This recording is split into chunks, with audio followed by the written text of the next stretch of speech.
அதில் சமாளிக்கிற மன்னாதி மன்ன யார் தெரியுங்களா? டாக்டர் கலைஞர் அவர்கள் தான். என்ன கேள்வி கேட்டாலும் சரி பிரமாதமா அடிப்பார். எப்படியோ வேற வச்சு, எப்படியோ சம்பாதிச்சு, எப்படியோ கல்யாணமாகி அப்படி அதுக்காக வந்தோம் சொல்லுவாங்க. கேள்வி சோறுக்கு வந்து பல சின்ன சிறுகதைகள் பேசி மனம் வாட பல செயல்கள் செய்து எல்லாத்தையும் பாரதி கணேசன் சொன்னா, நரை கூடி கிளப்பருவம் எய்தி கூற்றுக்கு இடையின பின் மாயும் பல வேடிக்கை மனிதரை போலே வீழ்வேன் என்று நினைத்தாயோ. இந்த சிற்பியின் நரகம் அப்படின்னு புதுமை பித்தன் ஒரு கதையை இருப்பாரு. அதுதான் ரொம்ப பாடுபட்டு ஒரு சிற்பி ஒரு சிற்பத்தை உருவாக்கி கடவுளா மாற்றி காட்டலாம். எல்லாரும் போய் கண்ணை மூடி இருப்பாங்க. எப்படி கொடுமை இருக்குல்ல.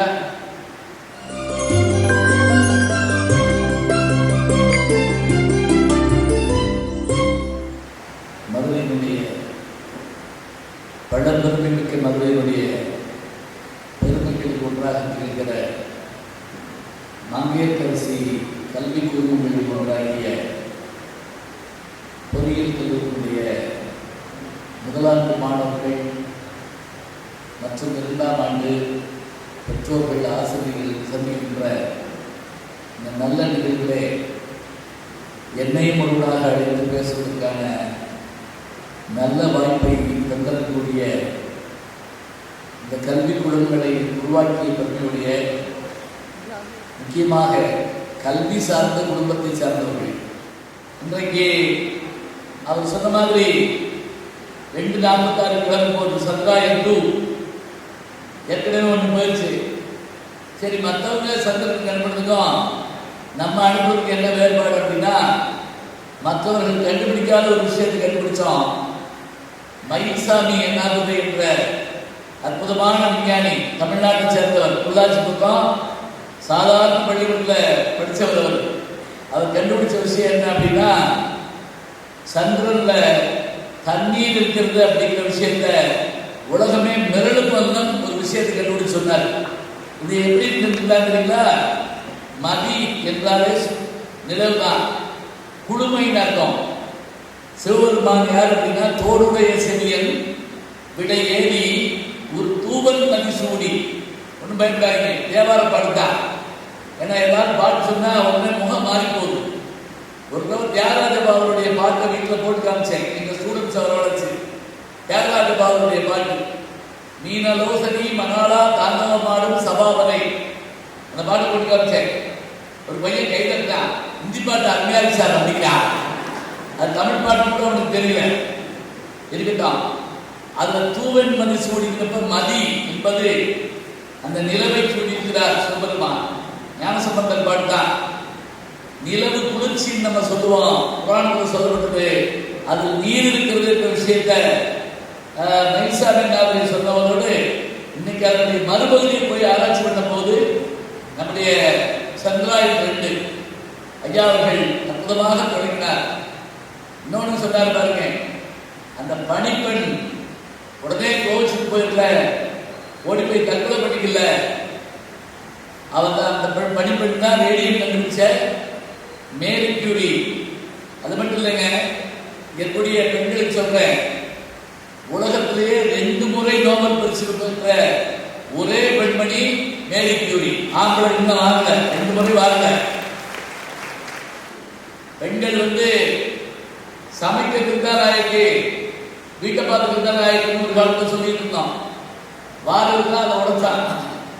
ஏட்டை பெண்கள் தொடுவது தீமை என்று எண்ணியிருந்தவர் மாய்ந்து விட்டார், வீட்டுக்குள்ளே பெண்ணை கூட்டி வைப்போம் என்ற விந்தை மனிதன் தலைகள் விட்டார்னா அப்படிப்பட்ட பெருமையுடைய அந்த பெண்மணி என்ற ரொம்ப அழகா ஐயா அவர்கள் சொன்னாங்க. அதோட அவருடைய பேச்சில் எவ்வளவு செய்திகள் பாருங்க. கல்லூரி மங்கையர்கரசி, நான் என் பேர் ஞானசம்பந்தன். மதுரைக்கு ஞானசம்பந்தரை வர வச்சதே யாருன்னு கேட்டா மங்கையர்கரசி தான். அது வரைக்கும் தமிழர்களால் இந்த மதுரை சூழப்பட்டிருந்தது. அவர் தான் வாழ்ந்தார். அதனால தான் திருஞான சம்பந்தர் ஒருத்தர் தன்னுடைய வாழ்நாளில் யார் பேரை சொல்லி பாட மாட்டாங்க. இந்த அம்மா ஒருத்தர் பேரை தான் சொல்லி பாடிப்பார்.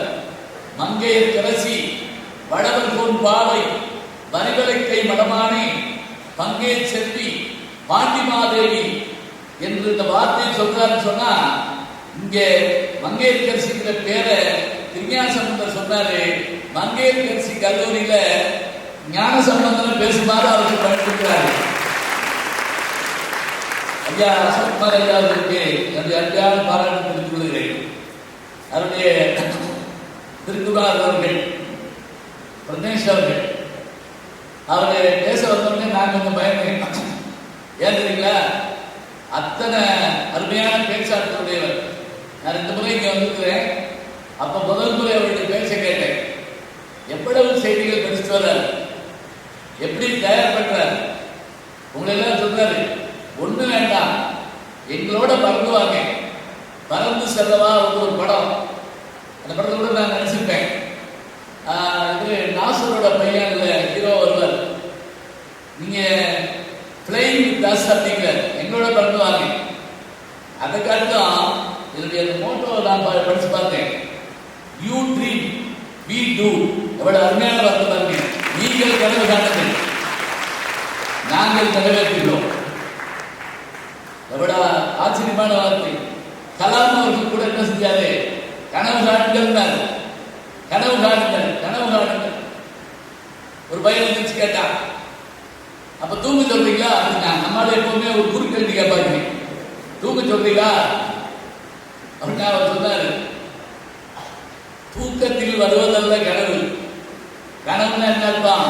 தூக்கத்துல வருவதுன்னு நினைச்சியா? இல்ல, உன் தூக்கத்தை கெடுப்பது கனவு அப்படின்னாரு.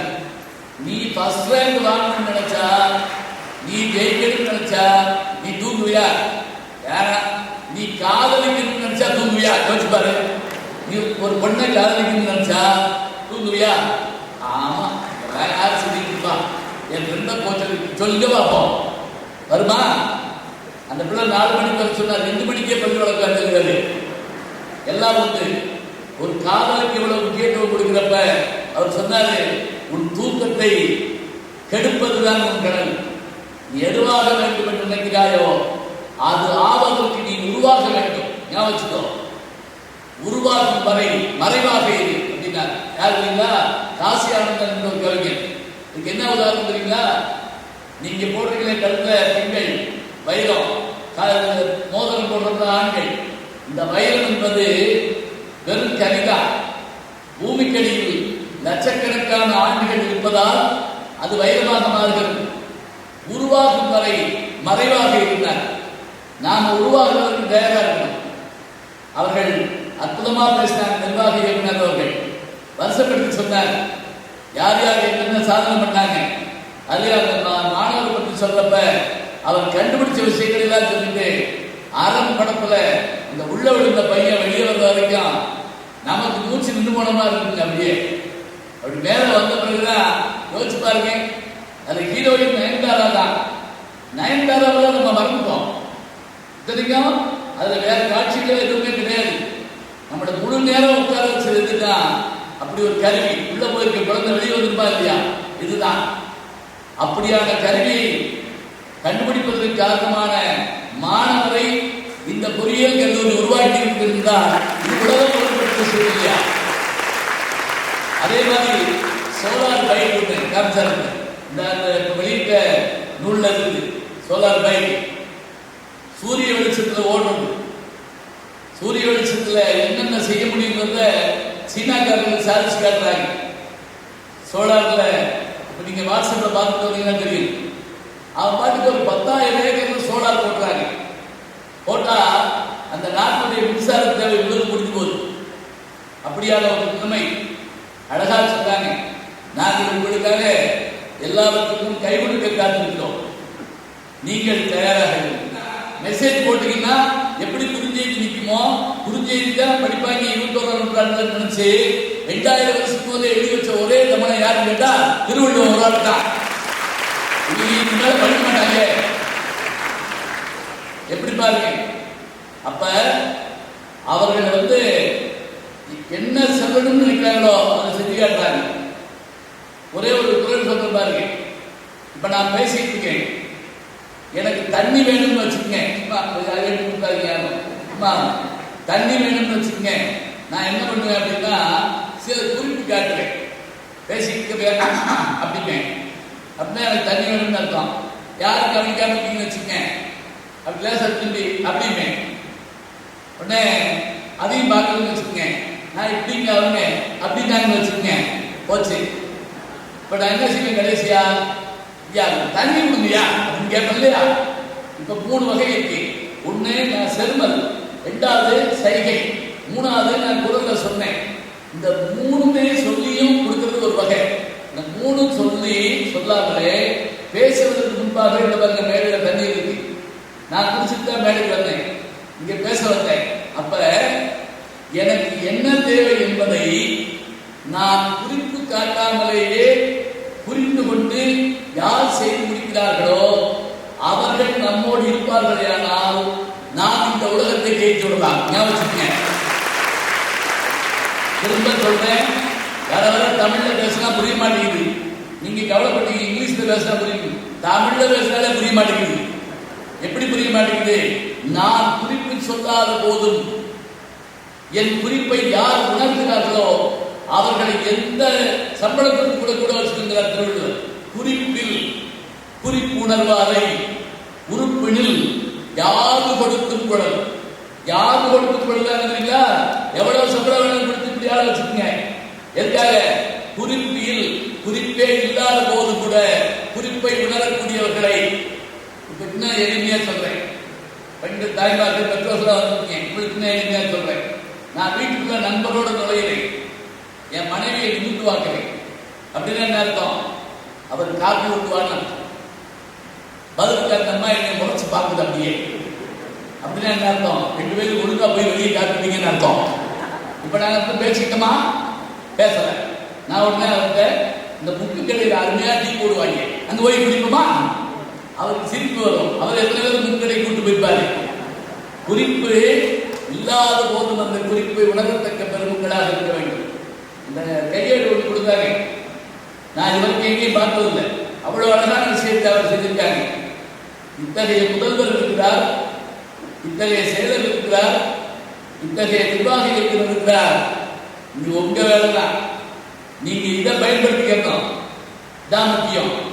அடுத்ததாக இந்த முதல்ல வரவேற்புரை சொன்ன நம்முடைய ஐயா பேராசிரியர் விக்னேஷ் அவர்கள், அடையாப்பா என்ன அழகா சொல்றாரு. என்னை பற்றிய செய்திகள் எல்லாம் அப்படி விஷயத்திற்கு வந்து நான் எங்கேயுமே கேட்காத ஒரு விஷயத்தை சொன்னார். கடவுள் சிற்பமாக கல்லாக இருந்து சிற்பமாக மாறுறார். சிற்பியின் நரகம் அப்படின்னு புதுமை பித்தன் ஒரு கதையில் இருப்பார். அப்படின்னா ரொம்ப பாடுபட்டு ஒரு சிற்பி ஒரு சிற்பத்தை உருவாக்கி கடவுளா மாற்றி காட்டலாம். எல்லாரும் போய் கண்ணை மூடி இருப்பாங்க. எப்படி கொடுமை இருக்குல்ல, சிற்பி செஞ்சுட்டு அழகான சிற்பம், அது போய் பாடத்தில் ரசிக்க வேணாமா?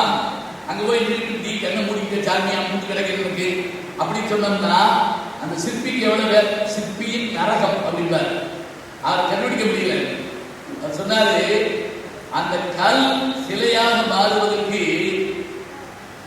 மொழியினுடைய வலியை அது தாங்கிக் கொள்கிறது, அதனால் அது கடவுளாக மாறுகிறது என்று சொன்னால், கடவுளே வலியை தாங்குகிறார் என்றால் நீங்கள் ஏன் அந்த வழிகளை தாங்கக்கூடாது? நீங்கள் தாங்கினால் நீங்கள் கடவுளாக மாறுவீர்கள். அல்லது வாசற்படியாக போட்டு 4 பேர் ஏன் நீச்சுட்டு போயிடுவான். ஞாபகம், நீங்கள் வாசற்படியாக மாற வேண்டுமா அல்லது கடவுள் சிலையாக மாற வேண்டுமா? உங்கள் கையில் இருக்கிறது. அற்புதமா பேசினார். அவருக்கு முன்னாடி நன்றி. அதே போல என்னை அறிமுகம் செய்திருந்த பேராசிரியர் கண்ணன் அவர்கள் ரொம்ப சுருக்கமா இனிமையாக அழகா சொல்லி அறிமுகப்படுத்தினாங்க. அறிமுகம் ஒன்றும் இல்லைங்க, என்னை பார்த்துருப்பீங்க, எல்லா டிவிலையும் பார்த்துருக்கீங்களா? ஆமான்னு சொல்லுங்க. அங்க பார்த்துருக்கீங்களா? இல்லை என்னை மாதிரி ஒரு ஆளை பார்த்துருக்கீங்களா? நான் தினசரி ஜெயா டிவியில காலையில் பேசுவேன் 8:20 மணிக்கு. ஏர்போர்ட்ல ஒருத்தர் பார்த்து எனக்கு கை விட்டாரு. நீங்க தானே தினசரி ஜெயா டிவியில காலையில ஜோசியம் சொல்றது அப்படின்னு கேட்டாரு. நான் ஆமான்னு சொல்ல போனவன், ஜோசியர் என் வருவாரு, நான் 8:20 சிந்திக்க செல்ல மணிக்கு பேசுவேன் அப்படின்னு. இந்த ஒண்ணு தானே அப்படின்னாரு. சரி போ. அப்ப சொன்ன மாதிரி நான் எல்லா பெருமைகளையும் பெறுவதற்கு காரணமாக இருந்தது என் கல்வி. மறந்துவிடாது. அமெரிக்காவுக்கு நான் பலமுறை போயிருக்கேன். இப்போ கூட போன வாரம் அங்கதான் இருந்தேன். அமெரிக்காவுக்கு போயிருந்தேன். இந்த பக்கம் சூரியன் முதல் இருக்கக்கூடிய நியூசிலாந்து தொடங்கி அமெரிக்கா மேற்கிலே கலிபோர்னியா வரைக்கும் நான் பயணப்பட்டிருக்கேன். போகாத நாடு இல்லை. அதுவும் லண்டனுக்கும் மாஸ்கோவுக்கும் ஆஸ்திரேலியாவுக்கும் சவுத் ஆப்பிரிக்காவுக்கு நான் போயிட்டு வர்றப்ப, ஆகாய நாட்டில் நான் பறந்து போறப்ப நான் என்ன நம்ப தெரியுமா? இந்த உயரத்துக்கு என்னை கொண்டு வந்தது எது என்றால், நான் படித்த தமிழ், என் கல்விதான் என்னை கொண்டு வந்தது.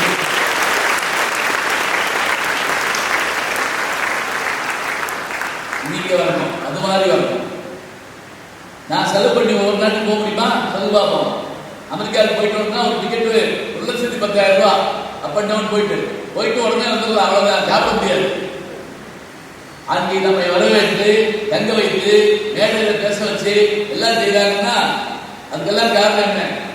எடிசன் ஒரு ஊருக்கு போயிருந்தேன். தாமஸ் ஆல்வா எடிசன் ஐயா சொன்னாங்கல்ல, அந்த எடிசன் என்னன்னா அவர் பிறந்த ஊர் இல்லை, அவர் அந்த பல்பை உருவாக்கிய ஊர். அங்க ஒரு பெரிய டவர் கட்டி அந்த பல்பு வச்சிருக்காங்க. அங்கதான் அவர் உருவாக்குறாரு. நம்ம அடிக்கடி சொல்றோம்ல, அட போங்க 2 தடவை பார்த்தா 3வது தடவை விட்டுட்டேன், அவ்வளவுதான், போது போயிட்டேன் அப்படின்னா அவர் நேர்மாறான ஆள்.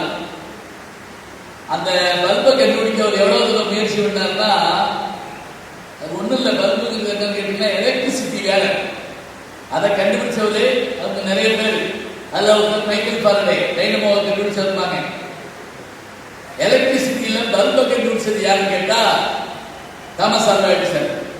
இன்னொன்று சொல்றது தெரிஞ்சுக்கங்க, டிஸ்கவரி வேற, இன்வென்ஷன் வேற. இப்போ உதாரணமா அமெரிக்காங்கிற ஒரு நாடு இருந்ததை போய் உலகத்துக்கு அறிமுகப்படுத்தினார் கொலம்பஸ். மின்சார பல்பு உலகத்தில் இல்லவே இல்லை, அதை உருவாக்கி காட்டினார் தாமஸ் ஆல்வா எடிசன்.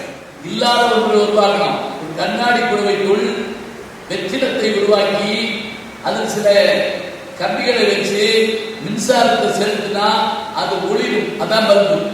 இவ்வளவுதான். இதைத்தான் நீங்க பிசிக்ஸ்ல படிக்கிறீங்க. 1 மணி நேரம் 2 மணி நேரம் படிப்போம். இதுல அந்த டங்ஸ்டன் இலைக்காக அவர் பட்டப்பாடு இல்லையா, எந்த பொது வச்சாலும் கறி போகுது. நம்பவே மாட்டீங்க. நம்முடைய உடம்புலயே மீசை இருக்கு இல்லையா, இது ரொம்ப ஸ்ட்ராங்கா இருக்கு. அந்த காலத்துல ஐயாவுக்கு தெரியும், மதுரக்கார ஆளுகள் மீசை எழுதி முறுக்கி விட்டு அது ஒரு எலுமிச்சை பழத்துக்கு நிப்பாட்டு வரலாம். இப்படி பார்க்கலாம். ஏன்? காசு இருக்கு இல்லையா, 1 ரூபா காசு, 50 பைசா 1 ரூபா, அப்படி நிப்பாட்டுவாங்க. அப்படி நிக்குமா? அவ்வளவு ஸ்ட்ராங். அந்த மீசையினுடைய முடிய கூட வச்சு பார்த்துருக்காங்க. அவருடைய உதவியாளர் இந்தியாவுக்கு பயணப்பட்டு இந்திய மூங்கில்களை வாங்கிட்டு வந்து அனுப்பியிருக்காரு. தெரியுங்களா? மூங்கில் நார வச்சிருக்காருன்னு அவர் யோசிக்கிறார். எதுவும் நடக்கிறாங்க. கடைசியா டங்ஸ்டன் நிலையை வச்சு ஜெயிச்சிட்டார். 1300வது முறை தான் ஜெயிக்கிறார். அப்போ ஒரு நிருபர் வந்து கேட்கிறார், 1300வது முறை நீங்கள் கண்டுபிடித்தீர்கள். ஆமா. இப்பதான் அடுத்த கேள்வி வித்தியாசமா கேள்வி கேட்டார். தெரியுமா? அப்படி என்றால் நீங்கள் 1299 முறை தோத்து போனீங்களா இல்லையா? எப்படி கண்டுபிடிக்காங்க பாருங்க. இப்படி ஒரு கேள்வி கேட்கிறாங்க. அதுல சமாளிக்க மன்னாதி மன்ன யாருங்களா, டாக்டர் கலைஞர் அவர்கள் தான். என்ன கேள்வி கேட்டாலும் சரி பிரமாதமா அடிக்கிறார். ஒரு தடவை ஒரு கேள்வி கேட்கிறாங்க, அரசாங்கமே பந்த் நடத்த போகிறதாமே. ஒருத்தர் கேட்கிறாரு, அரசாங்கமே பந்த் நடத்த போகிறதாமே, எப்படி இருக்கும் அப்படின்னு கேட்கிறாங்க. மதுரையில பாண்டியன் நான் கூட இருந்தேன். அப்ப கலைஞர் திட்ட சொல்றாரு, என்ன கேட்டீங்க? அரசாங்கமே பந்த் நடத்த போகிறது, எப்படி இருக்கும் அப்படின்னு தான் கேட்கிறாங்க. உடனே அவர் சொல்றாரு, கால் பந்தாக இருக்காது, பூப்பந்தாக இருக்கும் அப்படின்னாரு.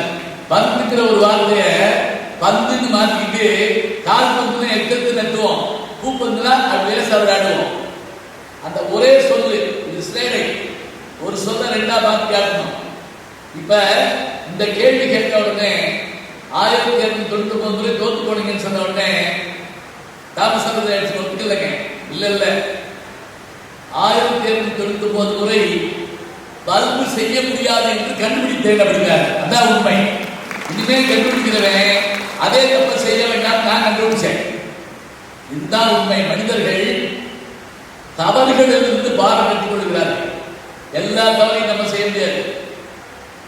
தவறு யாராவது செஞ்சுட்டான்னு வச்சுங்க, எம்ஜிஆர் பாட்டு வரும், தவறு என்பது தவறு செய்வது, தப்பு என்பது தெரிந்து செய்வது.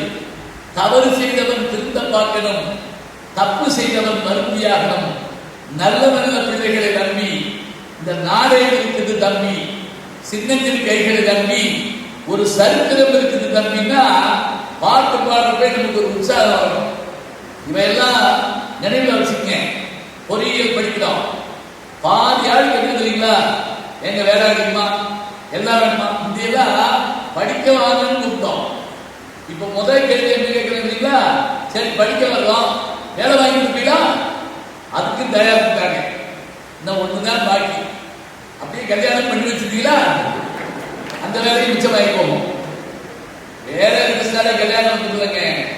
ஏன்னா முதல் கேள்வி என்ன கேட்கிறாங்க, மாப்பிள்ளை என்ன செய்யறாரு, வேலை பார்க்கிறாரா இல்லையா?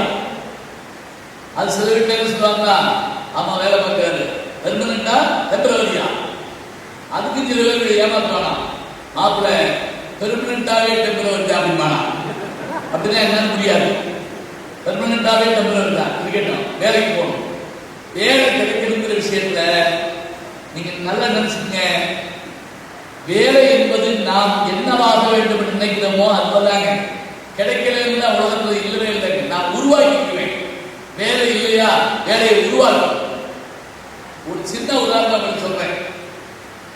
உலகத்திலேயே பணக்காரர்கள் ஒருத்தர் இன்னைக்கு பில் கேட்ஸ், அன்னைக்கு ராக்ஃபெல்லர், அமெரிக்காவுடைய மிகப்பெரிய கோடீஸ்வரர் ராக்ஃபெல்லர்.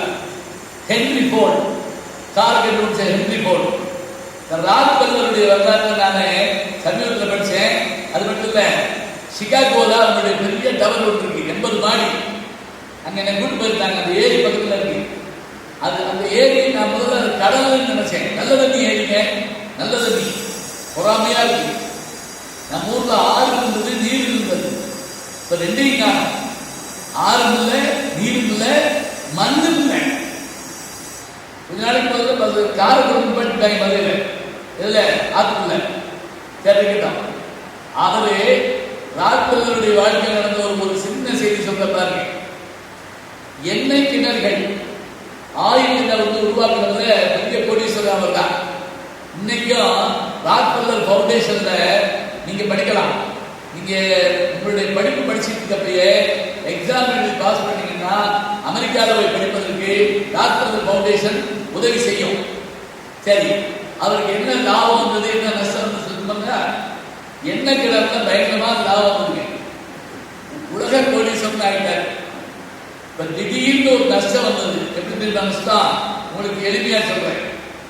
நாடகம் ஒரு காலத்துல பிரமாதமா இருந்தது. அந்த நாடகம் எப்போ வலுவந்து போச்சு அப்படின்னா, சினிமா வந்த உடனே நாடகத்தை பார்க்க விட்டாங்க அந்த மாளிகை. சரி, சினிமா வந்த உடனே சினிமா ஜெயிச்சிருச்சுன்னு நினைச்சோம்ல. என்னைக்கு டிவி வந்துச்சோ சினிமா தேட்டர் கூட மூணாங்க. சரி, இப்ப டிவி ஜெயிச்சிருச்சு நீங்க நினைக்கிறீங்களா? உங்களுக்கு ஒரு அரிய விஷயம் சொல்றேன். இப்ப அமெரிக்காவுக்கு போயிருந்தப்போ ஒரு வீட்டுல ஒரு வாரமா நான் தமிழ்நாட்டில் இல்ல, நியூஸ் பார்க்கணும், நீங்க டிவியை போடுங்க அப்படின்னு 1/2 மணி நேரம் தான் தேடுறாங்க. காணும் ரிமோட்டை. ஏங்க டிவியை பார்க்க மாட்டேங்கிறாங்க? ஏங்க டிவியை உட்கார்ந்து எல்லாம் பார்த்துட்டு பாடா, எல்லாமே ஹேண்ட் போன்ல இருக்குங்க, இதுல இருக்குது. இப்ப டிவி வாழ்க்கை எது கொடுத்துச்சுன்னா செல்போன் வந்துருச்சு. இதுக்கு அடுத்தது ஏதாவது ஒண்ணு வரும். ஒண்ணு வந்தா ஒண்ணு மாறும். இன்னும் கூட வச்சுக்கோங்களேன், கிராம் போன் ரெக்கார்டு இருந்துச்சு, சார்ஜ் கொடுத்தா ஓடும். அது எப்போ வந்துச்சு தெரியுமா? டேப்னு ஒண்ணு வந்துச்சு. மதுரை டவுன்ஹால் போற ரோடு பூரா டேப்பு கிடையாது இருக்கும். அது நடுவில் சிக்கிக்கணும். சிக்கிக்கிட்டா பேனா எடுத்து அந்த மாதிரி இது பண்ணி நரசிம்மதான மாதிரி எல்லாத்தையும் வெளியே எடுத்துருவாங்க. அப்படியே அது எப்போ மாறுச்சுங்களா? சிடி வந்த மாதிரி மாறுச்சு. அந்த கடையை பூரா மூட்டாங்க. சிடி எப்போ போச்சு தெரியுங்களா? பென்ட்ரைவ் வந்துச்சு, சிடியுடைய லைஃப் முடிஞ்சது. இப்ப ராக்ஃபெல்லருக்கு வாங்க, அவருக்கு ஏன் நஷ்டம் வந்து தெரியுமா? என்ன கிணறுல அவருக்கு நஷ்டம் வந்ததுக்கு காரணம் தாமஸ் ஆல்வா எடிசன். அது எப்படி? 2 பேரும் சண்டையா? ஒண்ணும் இல்லை. என்னைக்கு ஒரு பல்பை கண்டுபிடிச்சாரோ அன்னைக்கு மண்ணெண்ணெய் விளக்கு பூரா நின்று போச்சு. உலகம் முழுவதும் மண்ணெண்ணெய் விளக்கு வச்சுட்டு இருந்தவன் மண்ணெண்ணெய் வாங்கல. இங்க இருக்க பெரியவங்களுக்கு ஞாபகம் இருக்கும், இங்க எல்லாம் சாயங்காலம் 6 மணி ஆயிட்டா அறிக்கை தொடக்கம் தெரியுங்களா, கொஞ்சம் கோலப்பொடி போட்டு ஒரு சுத்தி சுத்தி தொடச்சு விளக்கு பற்றி வைப்போம்.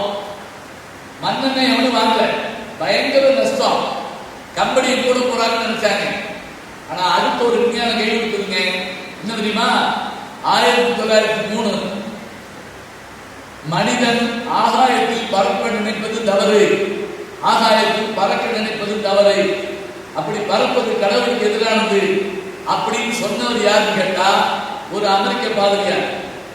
கடவுளுக்கு எதிராக பறக்கக்கூடாது, மனுஷன் ஆகாயத்தில் பறக்கக்கூடாது அப்படி சொன்னவருடைய 2 பேர் மகங்க தான், அவருடைய மகங்க 2 பேர் தான் விமானத்தை கண்டுபிடிச்சாங்க. ரயில் சகோதரர்கள் விமானத்தை கண்டுபிடிச்சவங்க யாரு கேட்டா அப்பா பேச்ச கேட்காத நல்ல வைக்க அப்படி வச்சுக்கங்க. நீங்க உடனே அதை முன்னுதாரணமா வச்சுக்கிறாங்க. அந்த முதல் விமானத்தை நான் போய் பார்த்து வந்தேன். நார்த் கரோலினா ஸ்டேட்ல இருக்கிறது. நான் போய் பார்த்து வந்தேன், கிட்டீஸ்பர்க் பக்கத்துல. இப்ப இந்த விமானம் கண்டுபிடிக்கப்பட்டதுனால மீண்டும் ராக்கெட் எந்திரிச்சார். புரியுதுங்களா? விமானத்துக்கு ஒயிட் பெட்ரோல், அதாவது சாதாரண பெட்ரோல் போட முடியாது. விமானத்துக்கு வந்து இந்த மண்ணெண்ணெய் மாதிரி ஒன்று போடணும். அது வேணும்னு சொன்ன உடனே திருக்கோயிலுடைய கம்பெனி எந்திரிச்சு. இப்ப பாருங்க, ஒரு விஞ்ஞானம் ஒன்றை கீழே அழுத்தும், இன்னொரு விஞ்ஞானம் ஒன்றை மேலே உயர்த்தும். எல்லாவற்றையும் கண்டுபிடிப்பவர்கள் யாரு? விஞ்ஞானிகள். நீங்க தாங்க. சம்பளத்துக்காக வேலைக்கு போறது ஒரு வகைங்க. எப்படியோ வேலை வச்சு, எப்படியோ சம்பாதிச்சு, எப்படியோ நான் கல்யாணமாகி அப்படி அதுக்காக வந்தோம். பொதுவாக கேள்வி சோறுக்கு வந்து பல சின்ன சிறுகதைகள் பேசி மனம் வாட பல செயல்கள் செய்தி எல்லாத்தையும் பாரதி கணேசன் சொன்னா, நரை கூடி கிளப்பருவம் எய்தி கூற்றுக்கு இடையின பின் மாயும் பல வேடிக்கை மனிதரை போலே வீழ்வேன் என்று நினைத்தாயோ. இந்த வார்த்தைக்கு பாருங்க, 39 வயசு தானே. 39 வயசுக்குள்ள இத்தனை பாட்டு அவரால் எழுத முடிஞ்சதுன்னா அவன் மனுஷன். நம்ம சாப்பிடுறதையும் நம்முடைய கவலை இருக்குங்களா, பெரும்பாலும் தாய்மார்களுடைய கவலை சாயங்காலம் 6 மணிக்கு கிளம்பி போய் வாங்கணும். எதுக்கு? விளக்கு கொடுத்ததுக்குள்ள இருந்த சீரியல் பார்க்காம போயிடக்கூடாது. சீரியல் அப்படியே கிடுக்கிட்டு கையோட நடுக்குது சில பேருக்கு. அறிவியல் கருவிகள் மேல கொடுத்து கூடாதுங்க. ஏன்னா அந்த கருவிகள் கண்டுபிடிச்ச மனுஷன் தான் அதுக்கு நிப்பாட்டு ரிமோட் கண்டுபிடிச்சிருக்கான். நீங்கள் என்னவாக போகிறீர்கள்? நீங்க யோசிங்க. இங்க படிச்ச ஒருத்தர் ஒரு விஞ்ஞானி ஆகிறார், நீங்கள் விஞ்ஞானி ஆக வேண்டும். ஏன் இப்படி வைங்க? இந்தியாவுக்கு நோபல் பரிசு கிடைத்து எவ்வளவு நாளாச்சுங்க நினைச்சு பாருங்க. சர் சி வி ராமன் அறிவியல்ல இயற்பியல் நோபல் பரிசு பெறார். இலக்கியத்துக்காக நோபல் பரிசு பெற்றவர் தாகூர். அதே போல சர் சி வி ராமனுடைய அக்கா பையன் அவர் வந்து நோபல் பரிசு பெறார். சமீபத்தில் லண்டன்ல வாழக்கூடிய எக்கனாமிக்ஸ் பொருளாதார மேதை இந்தியாவை சேர்ந்தவர் அமர்த்தியா சென் நோபல் பரிசு வாங்கியிருக்கிறார். சரி, நாம எப்போ வாங்க போறோம்? உடனே நீங்க சிரிக்கப்படாது. நான் பாஸ் பண்றதே கஷ்டம். ஏதோ கடவுள் இருக்காரு, கடவுளை ரொம்ப சிரமப்படுத்தாரு. ஏன்னா பஸ் வரலைன்னா கூட சில கடவுளை வழிவாங்கி எல்லா பஸ்ஸும் போதும், என் பசங்க நான் என்ன பாவம் செய்வேன், இதுக்கெல்லாம் பாவம் செய்வாங்க. உடனே அடுத்த விஷயம் என்னன்னு பாருங்க. அடுத்து என்ன செய்யணும், அடுத்து என்ன செய்யணும், அதுக்கு தேவை. இப்ப அவங்க சொன்னாங்க பார்த்தீங்களா, ஆசிரியர்கள் மாணவர்களுக்கு கல்வியில இந்த கல்லூரியில இன்னும் பல விஷயங்கள் சொல்லி தர்றாங்க. ஒரு சின்ன சம்பவம் சொல்லி நான் சீக்கிரம் முடிச்சிடுறேன். ஏன்னா எப்பவுமே மிகச்சிறந்த பேச்சு என்பதே இன்னும் கொஞ்ச நேரம் பேச மாட்டாரா என்று நினைப்பதாகத்தான் அமையும். அதான் நல்லா இருக்கு. அந்த மாதிரியான விஷயங்களை நம்ம பார்க்கணும். அமெரிக்கால கலிபோர்னியா ஸ்டேட்ல சேனோசைங்கிற ஒரு இடத்துக்கு போயிருக்கேன். அது பேர் சிலிக்கான் வேலி. அங்கதான் நம்முடைய சாப்ட்வேருக்கான அந்த விஷயம் இருக்குது. பில்கேட்ஸுடைய கம்பெனி இருக்கு. இன்டர்வியூ நடந்துருக்கு பில்கேட்ஸ் கம்பெனியில். அவர் வரல, அவர் கம்பெனி ஆட்கள் நடத்துறாங்க. என் நம்ம ஊருக்காரர் தான் உள்ள உட்காந்துருக்காரு. அவர் என்னை கூட்டிட்டு போய் இந்த ரூம்ல உட்கார வச்சு இந்த ஸ்கிரீன்ல பாருங்களேன், அமெரிக்காவில் இருந்து இன்டர்வியூ நடக்குது பாருங்க. நான் ரொம்ப ஒரு சுவாரஸ்யமான பாண்டு படம் பார்த்துட்டு இருக்கேன். எப்படி ஒவ்வொரு நாட்கள் வர நல்லா கவனிங்க. அமெரிக்காரர்கள், சீனாக்காரர்கள், தமிழர்கள் அவ்வளவு வர்றாங்க, எல்லாரும் வர்றாங்க. அப்ப கேள்வி கேட்கிற முறை என்னன்னா, இப்படி வாங்கி அந்த பையில பார்த்தாங்க மார்க் எல்லாத்தையும் பார்த்தாங்க. சரி சரி, இப்ப அந்த 4 பேரும் சேர்ந்து அந்த ஸ்டூடெண்ட்ஸ் வந்தவங்க என்ன கேட்கறீங்களா? சரி சொல்லுங்க, உங்களுக்கு என்ன பிடிக்கும்? பல பேரும் சொல்லுங்க, சும்மா சொல்லுங்க. உங்களுக்கு என்ன பிடிக்கும்? மியூசிக் பிடிக்குமா? உங்களுக்கு சினிமா பிடிக்குமா? உங்களுடைய பொழுதுபோக்கு என்ன? இந்த வட்டம் கிரிக்கெட்ல வேலை கேட்பு வாங்கினவங்க இதுக்கு முன்னாடி எப்போ வாங்கினாங்க தெரியுமா? நல்லா யோசிச்சுங்க. அமெரிக்காவில் கிரிக்கெட் கிடையாது, சீனாவில் கிரிக்கெட் கிடையாது. சீனாக்காரர் சொல்லிட்டா வேலை செய்யலாம் அப்படின்னு ஒரே வார்த்தை போயிட்டாங்க. இங்கிலாந்து தான் நமக்கு இந்த விஷயத்தை கொடுத்தது. இந்த கேள்வி கேட்கிறாங்க. நான் என் கூட உட்கார்ந்து கேட்டேன், இதுக்கும் இந்த வேலைக்கு என்ன சம்பந்தம் அப்படின்னு கேட்டேன். அப்படி இல்லை, தன்னிட்ட வேலைக்கு வரக்கூடியவர்களுக்கு தனித்தனியாக என்னென்ன இன்ட்ரெஸ்ட் இருக்குங்கிற விஷயத்த அவங்க செக் பண்றாங்க. என்னுடைய 30 ஆண்டு கால பேராசிரியர் வாழ்க்கையில ஒரு நாள் கூட நான் நாற்காலியில் உட்கார்ந்து பாடம் நடத்துறதே கிடையாது. உட்கார்ந்து பாடுறேன். ஏன் தெரியுமா? கடைசி பையன் என்னை பார்க்கறதுக்கு காட்டலாம், கடைசி பையனை நான் பார்க்கணும். அவன் என்ன பண்றான்னு தெரியணும். நடந்துகிட்டே இருக்கணும், சுறுசுறுப்பா இருக்கணும். டாக்டர் சார் படம் பார்க்கறதா இருக்கணும்.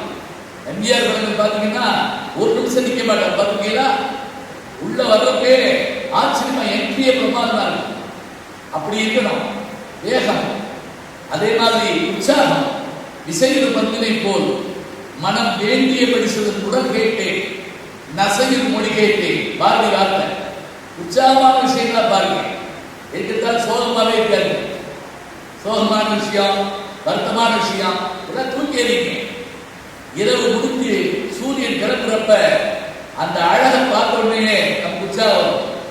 அதான் சொல்லுவான், சூரிய நமஸ்காரம் பண்ணுங்களா விட்டமின் டி நமக்கு கிடைக்கும், கண்ணோடி வருங்கிறான். இதெல்லாம் சொல்லி கொடுத்தாங்க. ஓடு, நட, பாரு எல்லாத்தையும். ஜப்பான் போயிட்டு வந்தேன் இப்ப 2 ஆண்டுக்கு முதல்ல. உண்மையா எனக்கு கொஞ்சம் வெக்கமா கூட இருந்தது. என்ன தெரியுங்களா? அவங்க இருந்து நம்ம ஒரு 100 வருஷம் பின்னாடி இருக்கு. 100 வருஷம். ஏன்னா அவன் அவ்வளவு முன்னேறிக்கான். இந்த டயோட்டர் கம்பெனியை பற்றி நீங்க போட்டுக்கான் ஹிந்து பேப்பர்ல. அவங்களுக்கு எவ்வளவு பெரிய இழப்பு வந்தது. அந்த இழப்புனால அவங்களுடைய கம்பெனி 3 அளவுக்கு வந்துட்டு திருப்பி எப்படி மீட்டாங்க? ஒண்ணு இல்லை, சொல்லலாம், என் கம்பெனி கார் வாங்கினேன்னா என்ன கேட்காம எந்த ஒரு சின்ன பார்ட்டையும் மாத்துனா அதுல வரக்கூடிய ஆபத்து எங்க கம்பெனியுடைய பேர் கிடைக்கிறான். அங்க நான் பார்த்த விஷயம் இல்லைங்களா? Time management. டைம் மேனேஜ்மெண்ட் அப்படின்னா, இப்ப நம்ம சொல்றோம்ல, கூட்டம் 10 மணிக்கு போட்டுட்டு ஓடுவாங்க, 10 மணிக்கு போடுவாங்க. அப்ப ஆரம்பிச்சு போவாங்க. ஒன்றும் கிடையாது, 11:30 போ முடிஞ்சுக்காதா? யாராவது ஒருத்தர் பேசிட்டு இருக்காங்க. இப்படியா சொல்லுவாங்க? சினிமாவுக்கு எப்படி போறோம்? சீக்கிரமா படம் போட்டுவாங்க, போச்சு சொல்றதுல நம்ம முடிஞ்ச விஷயம். அது செய்கிற சாதனைகளை பாருங்க, வியத்தகு சாதனைகள். இந்த மாதிரி கண்டுபிடிங்க தயவு செஞ்சு. வேலை பாருங்க, எல்லாம் பாருங்க. அவங்க சொல்லிட்டாங்க, நாங்க எல்லாம் தரோம், நீங்க தான் செய்யுங்க. பெற்றோர்களுக்கு ஒரு நம்பிக்கை வச்சுக்கோங்க. நம்ம பிள்ளை ஜெயிப்பான், நல்ல இடத்துல படிக்க வச்சிருக்கோம். ஏன்னா உலக லெவலில் நீங்க போட்டி போடணும். கேட் எக்ஸாம் எழுதும் போது உங்களுக்கு அடுத்த நிலைக்கு உங்களை கொண்டு போறதா இருந்தா உங்க கல்வியில தயாரா இருக்கணும். விஞ்ஞானம் எப்படி தெரியுமா? மலேசியா போயிருந்தேன், வீட்டில் எல்லாரும் ஷாப்பிங் போயிருந்தாங்க. நான் நான் தங்கியிருந்த ஹோட்டல் 7 ஸ்டார் ஹோட்டல். இன்னும் மதுரைக்குள்ள வரல. மதுரையில் 5 ஸ்டார் தான் இருக்கு. 7 ஸ்டார் ஹோட்டல். இவ்வளவு பிரம்மாண்டமான ஸ்கிரீன் ஒன்று இருந்தது. அந்த ஸ்கிரீன்ல யாரும் ஆடிட்டே இருந்தாங்க, பாடிட்டு இருந்தாங்க. விடாம ஓடிக்கிட்டே இருக்கு. யாராவது ஆடுறாங்க பாடுறாங்க, நான் போய் நின்று பார்த்துட்டு இருந்தேன். பிரம்மாண்டமான ஸ்கிரீனு. அங்கிருந்து அந்த ஹோட்டல் இருந்த ரிசப்ஷனிஸ்ட் என்கிட்ட வந்து, சார் நீங்கள் ஆரம்பமா அப்படின்னு கேட்டாங்க. எனக்கு சிரிப்பு வந்துச்சு. அம்மா, ரஜினி முருகன் படத்துல ஒரு ஸ்டெப்பு போடுறதுக்கு நான் பட்ட பாடு எனக்கு தான் தெரியும். எல்லாரும் சேர்ந்து ஆடினாங்க, நான் ஆடவே இல்லை. ஆட சொல்லணும்னு பயந்துட்டேன், என்னால் ஆட முடியாது அப்படின்னு. நீங்க ஒன்றும் ஆட வேணாம் சார், இங்க வாங்க அப்படின்னு அந்த ஸ்கிரீன்ல போய் அங்கே ஒரு சின்ன கேமரா இருந்துச்சு. அந்த கேமரா கிட்ட நில்லுங்க. நான் போய் இப்படி நின்னேன். என் முகத்தை மட்டும் ஜூம் பண்ணிச்சு. அது எது அந்த கேமரா முடிச்சுங்க. அந்த அம்மா என்னமோ டைப் பண்ணா. அங்க ஒரு தலையை வச்சு போட்டு ஆடிட்டாங்க. அவன் மூச்சு என் மூச்சியே மாறிடுச்சு. 10 நிமிஷத்துக்கு பார்த்தீங்கன்னா கூட்டம் கூட்டிடுச்சு. நான் பேயா ஆடிட்டு இருக்கேன். கடை போன என் குடும்பம் வந்துருச்சு. என் மனைவிக்கு உயிரே போயிடுச்சு. இது நீங்க போனவங்க வந்தப்ப போட்டு ஆடாமா அப்படின்னு கேட்டாங்க. அங்கே அதெல்லாம் ஒன்றும் இல்லை, இந்த ஒரு கேமராவில் இந்த ஆட்டம் போட வைக்கிறாங்க. இதை சொல்லிட்டு அந்த பெண்ணிட்ட கேட்டேன், எதுக்கு என்ன லாபம் அப்படின்னு கேட்டேன். அவங்க சொன்னாங்க, இது நமக்காக மட்டும் இல்லைங்க, மாற்றுத்திறனாளிகள் இருக்கக்கூடிய குழந்தைகளுக்கு, இளைஞர்களுக்கு, எந்த காலம் இயங்காதவர்களுக்கு அவங்க முகத்தை சுத்தம் பண்ணி இதில் ஆரம்பிக்கணும்னு சொன்னா அந்த குழந்தைகளுடைய மனதில் ஏற்படுகிற மகிழ்ச்சிக்கு எல்லை இல்லை. விஞ்ஞானம் என்ன செய்யலாம்னு கேட்கலாம். கலாம் அவர்கள் ஒரு மேடையில் பேசுறாரு. பேசி முடிச்ச உடனே ஒரு குழந்தை வந்து அவர்கிட்ட, அங்கிள் எனக்கு ஒரு ஹெல்ப் பண்ண முடியுமான்னு கேட்குது. என்னன்னு கேட்குறாரு. நான் போலியோவில் பாதிக்கப்பட்டிருக்கேன், எனக்கு கொடுத்துருக்காங்க ஒரு கால், செயற்கை கால் கொடுத்துருக்காங்க, 4 கிலோ வெயிட் இருக்கு, என்னால் தூக்கிட்டு நடக்க முடியல, வலிக்குது, ஏதாவது ஹெல்ப் பண்ண முடியுமா? உடனே என்ன பண்ணாருங்களா, டெல்லி போன உடனே விஞ்ஞானிகளை பூரா வரவழைச்சாரு. முதல் வேலை இந்த குழந்தைகளுடைய, இந்த குழந்தை போன்ற குழந்தைகளுடைய துன்பத்தை போக்க வேண்டும். என்ன செய்யலாம்? 3 மாசத்துல கண்டுபிடிச்சாங்க. யூரோ அலுமினியம் உண்டு, அதாவது விமானம் செய்யப்படுவதற்காக பயன்படுகின்ற அந்த உலோகம். அந்த உலோகம் எளிமையானது, வலிமையானது, மென்மையா இருக்கும், ஆனா உடைக்க முடியாது. அதில் செய்யலாம்னு சொல்லிட்டு அதில் செஞ்சு 400 கிராமா மாற்றிட்டாங்க. எவ்வளவு? 4 கிலோவிலே 400 கிராம் மாற்றிட்டாங்க.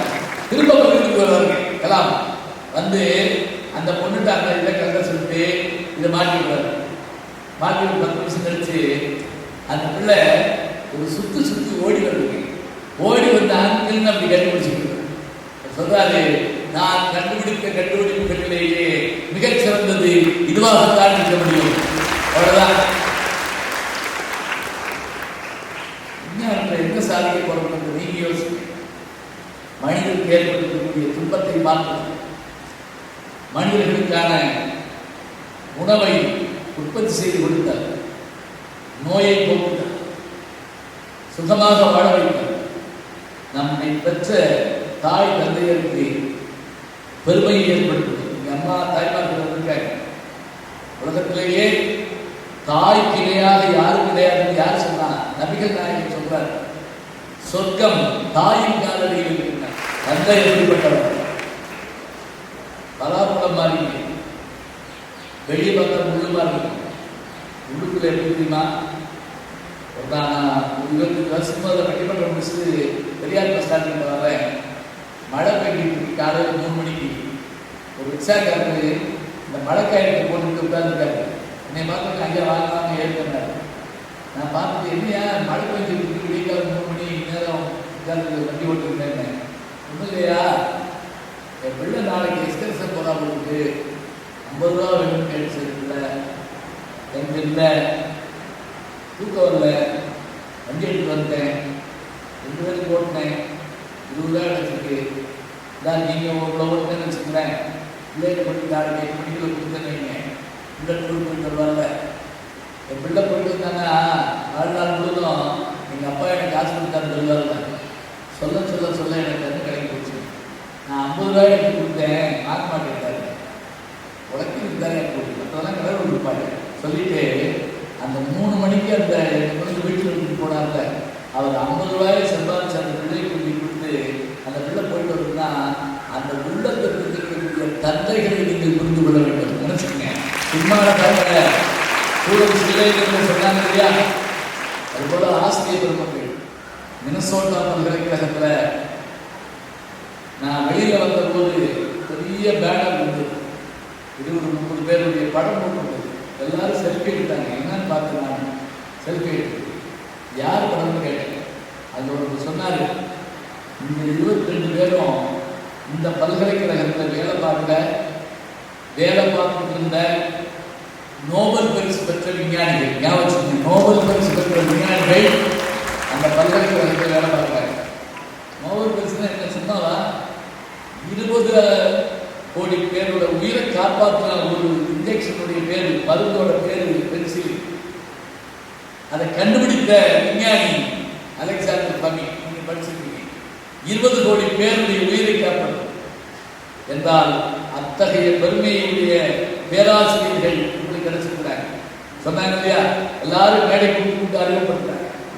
நல்ல பேராசிரியர்கள், நல்ல நிர்வாகம், நல்ல செயல்திறனுக்கு செயலாளர், நிர்வாக இயக்குனர் மற்றும் முதல்வர், நம்ம அப்பா அம்மா, நம்முடைய சீனியர்கள். இந்த அரங்கமே நான் உண்மையிலேயே மதுரையில் இங்கேதான் பார்க்குறேன். ரொம்ப ஆச்சரியமான அரங்கமாக இருக்கு. நான் போனதான் அவங்க சொல்லியிருக்கேன், சரியான அரங்கம், இந்த மேடை எல்லாம் கிடைச்சிருக்கு. எல்லாத்தையும் உங்கள் கையில் கொடுத்தாச்சு. உங்கள் கையில் தாயகம் தந்துருக்கு, இந்த கையில் கொடுக்குறது போடுங்க. எல்லா வெற்றியும் நீங்கள் பெறணும். வெற்றி பெறுவதற்காக முயற்சி எடுங்க, ஜெயிப்போம்னு நம்புங்க. சாதாரண பஸ்ஸே போகாத ஊர்ல இருந்து வரக்கூடிய நான் உலகத்தெல்லாம் நிறுத்தி வரேன்னு சொன்னா, மதுரையில பிறந்த நீங்க, மீனாட்சி பட்டத்தில் பிறந்த நீங்க, மங்கையர்கரசி பொறியியல் பிரிவில் படிக்கிற நீங்க உலகத்தை அளக்க முடியும். அளப்பீர்கள், வெல்வீர்கள். நன்றி, வணக்கம்.